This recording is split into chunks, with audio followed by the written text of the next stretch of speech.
আপনাদের সবার পছন্দের চকলেট ওভারলোডের টাপ কেকের অর্ডার যখন একসাথে অনেকগুলো থাকে তখন আমি কেকগুলোকে কিভাবে তৈরি করি আজকের ভিডিওতে সেটাই শেয়ার করব। এখানে আমার একদিনে অনেকগুলো চকলেট ওভারলোডের টাপ কেকের অর্ডার ছিল। আর আপনারা কিন্তু সবাই জানেন আমি 1 পাউন্ডের কেক দিয়ে থাকি 1000 ml বক্সে, আর হাফ পাউন্ডের কেক দিয়ে থাকি 500 ml এর বক্সে। তো এখানে আমার দুইটা মিক্স অর্ডার ছিল, মানে 500 ml এর বক্সেও কেকের অর্ডার ছিল এবং 1000 ml এর বক্সেও।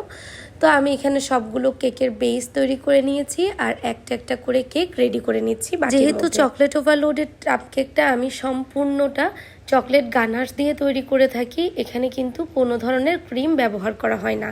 কিন্তু আপনারা যারা কিনা বলে দেন যে এখানে যেন আমি চকলেট ক্রিম দিই, মানে যারা কিনা বলে দেয় তাদের জন্য কিন্তু চকলেট ক্রিমও ব্যবহার করা হয়। এটা দুইভাবে খেতেই অনেক বেশি মজা, কিন্তু যারা চকলেট অনেক বেশি পরিমাণে পছন্দ করেন শুধুমাত্র তারাই কিন্তু চকলেট ক্রিমটা অ্যাভয়েড করে চকলেট গানাশ দিয়ে কেকটা নিয়ে থাকেন।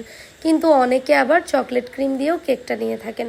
আমার কাছে দুইভাবেই খেতে অনেক। আর আমার এই চকলেট ওভারলোডের টাপ কেক আপনারা এত বেশি পছন্দ করেন যা কিনা বলার বাহিরে। আমার এই চকলেট ওভারলোডের টাপ কেকটা খেয়ে আলহামদুলিল্লাহ এখন অনেক কাস্টমার আছেন যারা কিনা রিপিট ক্লায়েন্ট, যারা আমার কাছ থেকে প্রতিনিয়ত এখন সেলিব্রেশন কেক। আপনারা অনেকেই জিজ্ঞেস করে থাকেন যে আমি যেই চকলেট ওভারলোডেড কেকের মধ্যে যেই গানাশটা ব্যবহার করি এটা আমি কোন চকলেটটা দিই। তো আমি এখানে আজকে ভিডিওতে দেখিয়ে দিলাম আপনাদেরকে যে আমি কিন্তু ব্লুবেল ব্র্যান্ডের মিল্ক চকলেটটা এখানে ব্যবহার করে থাকি। অনেক সময় ডার্কটাও দিয়ে থাকি, যে যেটা বলেন সেটাই আমি কাস্টমারকে প্রোভাইড করি। এর মধ্যে মিল্ক এবং ডার্ক দুইটাই পাওয়া যায়, আমি যেটা কাস্টমাররা পছন্দ করে সেটাই দিয়ে থাকি সবসময়। কেকগুলো যেন সুপার সফট থাকে সেই জন্য আমি এখানে কেকের মধ্যে সুগার সিরাপটাও ব্যবহার করে থাকি। আর উপরের লেয়ারটাতে কিন্তু আমি অনেক বেশি পরিমাণে গানাশ দিয়ে থাকি, যেটা আপনারা দেখতেই পাচ্ছেন। আর এই গানাশটা কিন্তু আমি গরম গরমই দিয়ে দিচ্ছিলাম, মানে একদম রেডি করার পরপর ফ্রেশ দিয়ে দিচ্ছিলাম, যার কারণে কিছুটা লিকুইড লাগতেছিল। এটা যখন ঠান্ডা হয়ে যাবে তখন কিন্তু অনেকটা ঘন হয়ে বসে যাবে।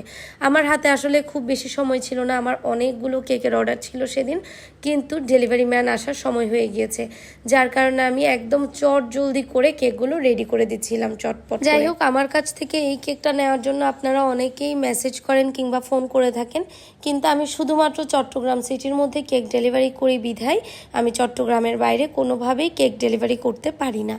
আপনারা চট্টগ্রামের বাইরে থেকে যারা আমাকে নক করেন তারা কাইন্ডলি আমাকে নক না করে আমার কাছে ক্লাস করে ফেলতে পারেন। আমি কিন্তু কেক বানানোর পাশাপাশি কেক বানানো শিখায়ও, মানে অনলাইন এবং অফলাইন দুইভাবেই আমি ক্লাস নিয়ে থাকি।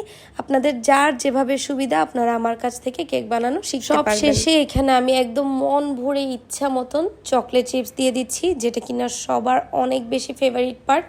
সো আমার এই চকলেট ওভারলোডের টাপ কেকটা তো আপনাদের অনেক বেশি পছন্দের, যারা খেয়েছে তারা ভালো করেই জানে।